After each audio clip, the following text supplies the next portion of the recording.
Hello friends, எல்லோரும் எப்படி இருக்கீங்க? இன்றைக்கி நம்ம வீடியோவில் என்ன பார்க்க போகிறோம் அப்படின்னா, வீடு க்ளீன் பண்ணுற வீடியோ தான். எல்லோரும் வந்து ஸ்கூல் போயிட்டாங்க. ஸ்கூல் போனதுக்கப்புறம் வீடு வந்து இந்த கண்டிஷனில் தான் இருக்குது. ஸோ இனிமேல் தான் வந்து நான் க்ளீன் பண்ண போகிறேன். எப்படி இருக்குன்றத பாருங்கள். பசங்க இருந்தாங்க அப்படின்னாலே வந்துட்டு ரொம்ப மெஸ்ஸியாக, ரொம்ப கச கச கச கசன்னு இருக்கும். எப்படா அவங்க ஸ்கூல் போவாங்க, நம்ம எல்லா வேலையும் ஃப்ரீயாக செய்யலாம் அப்படின்னு இருக்கும். ஏன்னா நம்ம ஒரு வேலை செஞ்சோன்னா அதில் அது எப்படிம்மா, இது எப்படிம்மா, அது அப்படி, இது அப்படி நம்ம நை நை நைன்னு ரொம்ப டார்ச்சர் பண்ணிடுவாங்க. ஸோ வந்துட்டு அவங்கள அனுப்பிச்சதுக்கப்புறமா தான் நம்ம வந்து ஃப்ரீயாக இப்போ எல்லா வேலையும் பார்க்க போகிறோம். அப்போ தான் நமக்கும் வந்துட்டு கொஞ்சம் பீஸ்ஃபுல்லாக இருக்கும். இப்போ நான் வந்துட்டு துணியெல்லாம் எடுத்து வாஷிங் மிஷினில் போட்டுட்டு, அதுக்கப்புறமா சூடாக வந்து ஒரு காஃபி போட்டு குடிச்சதுக்கப்புறம் தான் என்னோடய ஒர்க்கையே நான் ஸ்டார்ட் பண்ண போகிறேன். ஏன்னா காஃபி பசங்கள அனுப்பிச்சதுக்கப்புறம் ஒரு டிஃபன் சாப்பிட்றோமோ இல்லையோ ஒரு காஃபி குடித்தோம் அப்படின்னா நமக்கு வந்து அது ஒரு ரொம்ப ரிலாக்ஸாக இருக்க மாதிரி இருக்கும். ஸோ நான் வந்து டீ, காஃபி வந்து எத்தனை டைம் வேணால் குடிச்சிட்டே இருப்பேன். சாப்பாடு சாப்பிட்றேனோ இல்லையோ எனக்கு டீ, காஃபி குடிச்சிட்டே இருக்கணும். ஸோ வந்துட்டு எல்லாத்தையும் எடுத்து போட்டதுக்கப்புறமா ஃபஸ்ட்டு நான் வந்து காஃபி தான் குடிக்க போகிறேன். எவ்வளோ துணி கிடக்கு பாருங்கள். எல்லாம் எடுத்ததெல்லாம் அப்படி அப்படியே போட்டு வச்சுருவாங்க. எதையுமே எடுத்து வைக்க மாட்டாங்க. எல்லாமே நம்மளே தான் எடுத்து வைக்கணும். ஸோ வந்துட்டு எல்லாத்தையும் எடுத்து விட்டு வாஷிங் மிஷினையும் ஆன் பண்ணியாச்சு. அவ்வளோதான். வாஷிங் மிஷின் போட்டு விட்டதுக்கப்புறமா இப்போ வந்து நான் ஒரு காஃபி குடிச்சு முடிச்சுட்டு வந்துட்டு கிச்சனுக்கு போகிறேன். கிச்சன் பார்த்தீங்க அப்படின்னா அப்படியே எனக்கு தலையே சுற்றுது, கிறு கிறு கிறுன்னு வருது. ஸோ வந்துட்டு கிச்சனை நம்ம க்ளீன் பண்ணி முடிக்கிறதுக்குள்ளே எப்பாடா அப்படின்னு ஆகிடும். ஆனால் வந்து டக்கு டக்குன்னு செஞ்சிடலாம். நான் வந்து வேலை செய்யும்போது நார்மலாக நம்ம மட்டும் இருந்தோம் அப்படின்னா நமக்கு கொஞ்சம் போர் அடிக்கிற மாதிரி இருக்கும். ஸோ நான் வந்து ஒவ்வொரு வேலையாக செய்யும்போது பாட்டு வச்சு கேட்டுப்பேன். ஃபோனில் வந்து பாட்டு போடுவேன். இல்லாட்டினா டிவியில் ஏதாவது மூவியோ இல்லை சீனோ ஏதோ ஒன்று போட்டு விட்டுட்டு சாங் போடுறதுனாலும் போடுவேன். இல்லை சீரியல் போடுறதுனாலும் போடுவேன். எது வேணால் போட்டு வச்சுட்டு நான் வந்து வேலையை பார்க்க ஆரம்பிச்சிடுவேன். இப்போ வந்து நான் இருக்கிற எல்லா பாத்திரத்தையும் எடுத்து சிங்க்கில் போட்டுட்டு நான் வந்து நைட்டு பாத்திரம் தேய்ச்சி வச்சேன் இல்லையா, அதை எடுத்து எல்லாத்தையும் கரெக்டாக அதோட இடத்துல வச்சுட்டு சமைக்கும்போது எல்லாமே எடுத்து எடுத்து எண்ணெயிலேருந்து கடுகு, ஜீரகம் எல்லாமே பக்கத்துலேயே எடுத்து எடுத்து வச்சுருப்பேன். ஸோ அதை எல்லாமே அதோட இடத்துல ஆர்கனைஸ் பண்ணிவிட்டு அப்படியே கிச்சன் கவுண்டர் டாப்பை க்ளீன் பண்ணிவிட்டு கிச்சனையும் அந்த அடுப்பையும் வந்து நான் க்ளீன் பண்ணிவிடுவேன். அப்பப்போ க்ளீன் பண்ணிட்டோம் அப்படின்னா அந்த அழுக்கு வந்து சேராது. நான் இந்த அடுப்பு வாங்கி கிட்டத்தட்ட ஒரு 8 இயர்ஸ் ஆகிடுச்சு. ஆனால் வந்துட்டு எனக்கு புது அடுப்பு மாதிரியே இருக்கும். ஏன்னா நான் வந்துட்டு அடுப்பு எப்போ சமைச்சாலும் சமைச்சு முடித்த உடனே வந்துட்டு நான் அந்த அடுப்பை வந்து க்ளீன் பண்ணிடுவேன். அது க்ளீன் பண்ணால் தான் வந்துட்டு கொஞ்சம் பார்க்குறதுக்கு நல்லா இருக்க மாதிரி இருக்குது. ஏன்னா அவசர அவசரமாக செய்கிறோம் இல்லையா, தோசை ஊற்றும்போது மாவு சிந்தும், டீ வைக்கும்போது பால் கொட்டிடும், இந்த மாதிரி எவ்வளவோ ஒர்க் இருக்கும். இதெல்லாம் வந்துட்டு நம்ம அப்பப்போ நம்ம க்ளீன் பண்ணிட்டோம் அப்படின்னா நம்ம வந்துட்டு பின்னாடி எல்லாமே சேர்ந்ததுக்கப்புறம் கஷ்டப்பட தேவையில்லை இல்லையா. அதனால நான் வந்துட்டு அதெல்லாம் பண்ணிடுவேன். இப்போ பாருங்கள், 5 நிமிஷம் தான். 5 நிமிஷத்தில் நான் வந்துட்டு அந்த இடத்தையே ஃபுல்லாக வந்து க்ளீன் பண்ணிட்டேன். இருக்கிற சாதம் எல்லாத்தையும் வந்து வேறு வேறு இதில் மாற்றி எடுத்து வச்சுட்டு அதெல்லாம் வந்து ஓரம் கட்டிட்டு மீதி எல்லாத்தையும் எடுத்து விளக்கறதுக்கு போட்டுட்டேன். விளக்கறதுக்கு போட்டதுக்கப்புறமா ஃபுல்லாகவே க்ளீன் ஆகிடுச்சு. இப்போ அடுப்பில் இருக்க அந்த மேலே இருக்குது பார்த்தீங்களா, அதையும் எடுத்துகிட்டு நான் வந்து அதை வாஷ் பண்ணிக்கிறேன். ஏன்னா வந்து வாஷ் பண்ணி வச்சுட்டோம் அப்படின்னா ஒரு வேலை முடிஞ்சிடும். ஸோ வந்துட்டு நான் அதையும் வாஷ் பண்ணி திரும்பவும் வந்துட்டு வாஷ் பண்ணி நம்ம லைட்டாக துணி வச்சு தொடச்சிட்டு அப்படியே வந்து நான் எடுத்து வச்சிடுறேன். ஏன்னா அது காய வச்சு வச்சோன்னா அது லேட் ஆகும். அவ்வளோதான். நான் வாஷ் பண்ணிவிட்டு அப்படியே தொடச்சிட்டு இதையும் க்ளீன் பண்ணிவிட்டு இங்கே பாருங்கள், அடுப்பை நான் வந்து எந்த ஒரு இதுவும் ஸ்ப்ரேவும் அடிக்க மாட்டேங்க. நம்ம நார்மல் வாட்டர் ஒரு கொஞ்சம் லைட்டாக அப்படியே தெளித்து விட்டதுக்கப்புறமா ஒரு 5 மினிட்ஸ் இருந்தாலே போதும். நல்லா வந்துட்டு அது ஊறிடும். ஏன்னா வந்துட்டு ரொம்ப மெஸ்ஸியாக இருந்தால் தான் வந்துட்டு கொஞ்சம் இதாக இருக்கும். நம்ம நார்மலான டெய்லி யூஸ் பண்ணி டெய்லியும் க்ளீன் பண்ணுறப்ப வந்துட்டு அந்த ஒரு ரொம்ப பிடிச்ச மாதிரிலாம் இருக்காது. அதனால லைட்டாக தண்ணி தெளித்து விட்டு அது ஏன்னா ரொம்ப நாள் கழித்து பண்ணுறவங்க அப்படி பண்ணலாம். நம்ம டெய்லியும் பண்ணுறனால நான் வந்து நார்மலாக இப்படி தான் பண்ணுவேன். பண்ணதுக்கப்புறமா கீழே உள்ள எல்லா டஸ்ட்டையும் நல்லா வந்து தொடச்சி விட்டுறேன். தொடச்சி விட்டதுக்கப்புறமேட்டுக்கு நான் வந்து அந்த இதையும் கையோடு வாஷ் பண்ணி எடுத்து மாட்டி வச்சுறேன். இனிமேல் வந்து வேலை இல்லைங்க. இனிமேல் வீடு கூட்டணும், அதுக்கப்புறம் வந்து வெசல் வாஷ் பண்ணணும், அவ்வளோதான். அது 2 வேலையும் முடிச்சிட்டேன் அப்படின்னா வேலையும் முடிஞ்சிடும். ஆக மொத்தத்தில் வேலை என்னமோ 1/2 அன் ஹவர் தாங்க. ஆனால் நம்ம வீடை பார்த்தோன்னா ஐயோ இவ்வளோ வேலை இருக்கே அப்படின்னு நினச்சோன்னா நம்மளால வேலையே செய்ய முடியாது. ஃபஸ்ட்டு நம்மளால அந்த ரூம்குள்ளேயே நுழையவே முடியாது. அதை பார்த்தாலே நமக்கு தலைவலிக்கும், டென்ஷன், ப்ரெஷர் எல்லாம் சேர்ந்து வரும்.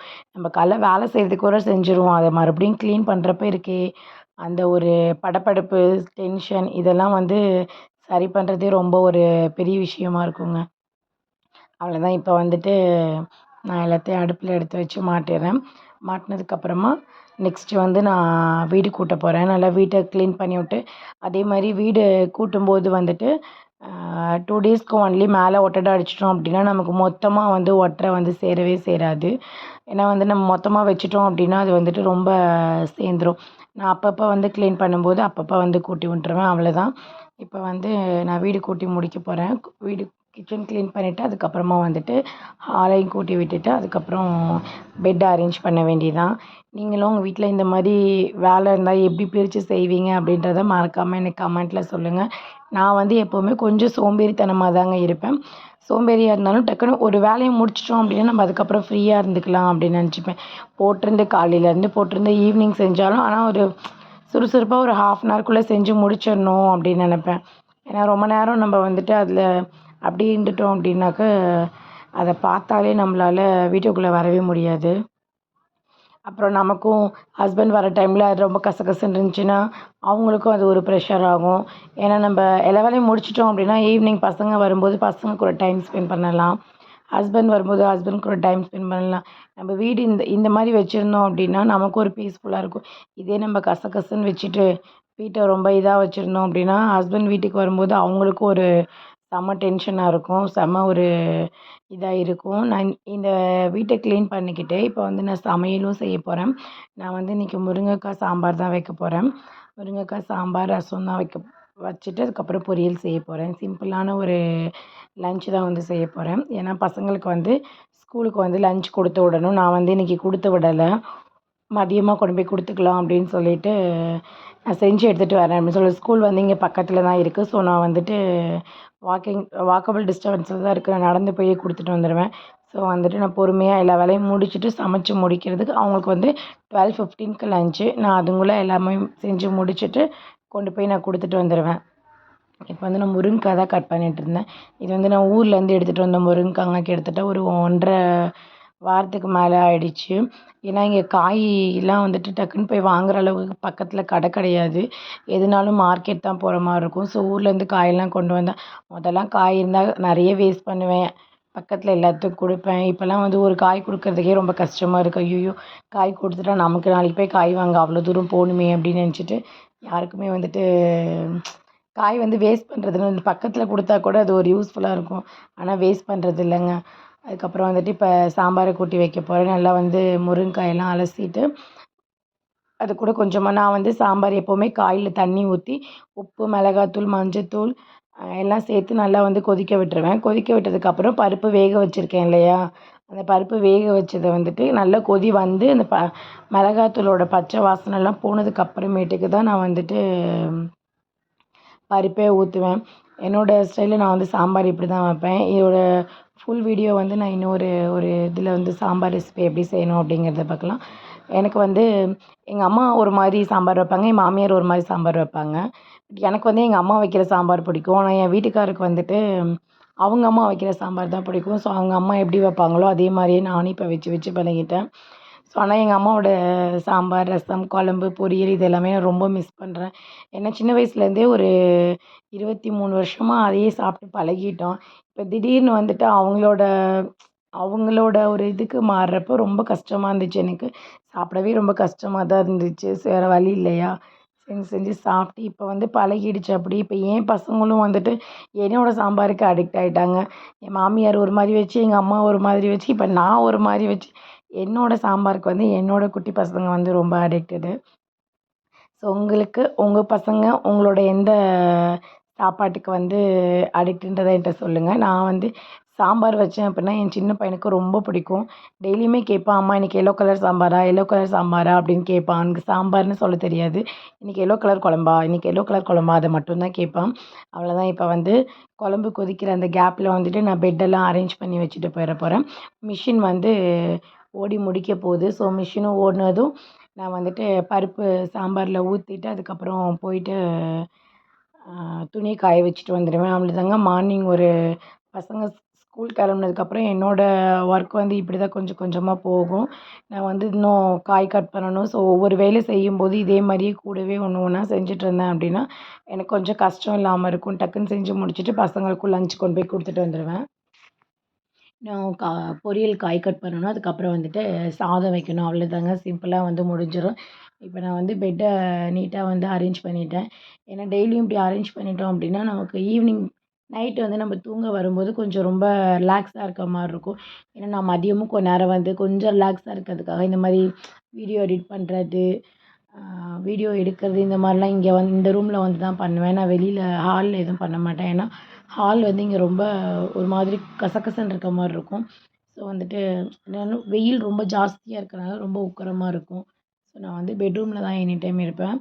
அதுக்காக ஏசிலாம் போட மாட்டாங்க. ஹால்ல வந்து ஜன்னல் கிடையாது. பெட்ரூம்ல வந்துட்டு ஒரு 3 ஜன்னல் இருக்கு. ஸோ அந்த ஜன்னல்ல வந்து நம்ம ரிலாக்ஸா வந்துட்டு இங்க படுத்தோம் அப்டின்னா, கொஞ்சம் ஃப்ரீயா இருக்க மாரி இருக்கும். அவ்வளோதாங்க. இப்ப வந்து பெட்டெல்லாம் அரேஞ்ச் பண்ணியாச்சு.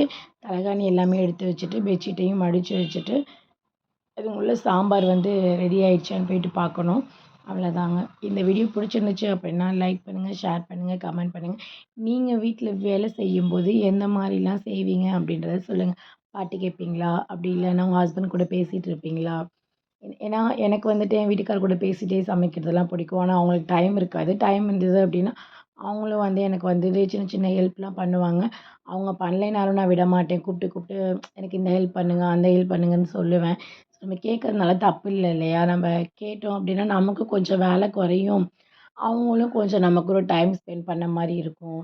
அதனால நான் வந்து இந்த மாரி விஷயத்துலலாம் வெட்கமே பட மாட்டேங்க. கூச்சமும் பட மாட்டேன். எல்லாமே கேட்டு வந்து இது வந்து வாங்கிப்பேன். என்னோட ஃபர்ஸ்ட்டு லாங் வீடியோங்க. இதுவரைக்கும் நான் லாங் வீடியோ இந்த மாரி போட்டதே இல்ல பேசி. ஸோ வந்துட்டு கொஞ்சம் அட்ஜஸ்ட் பண்ணிக்கோங்க எப்படி இருந்தாலும். கோச்சிக்காதீங்க. இனி வர விலாக்லலாம் கொஞ்சம் கொஞ்சமா நான் வந்து இம்ப்ரூவ் பண்ணிக்கிறேன். Thank you. பாய்.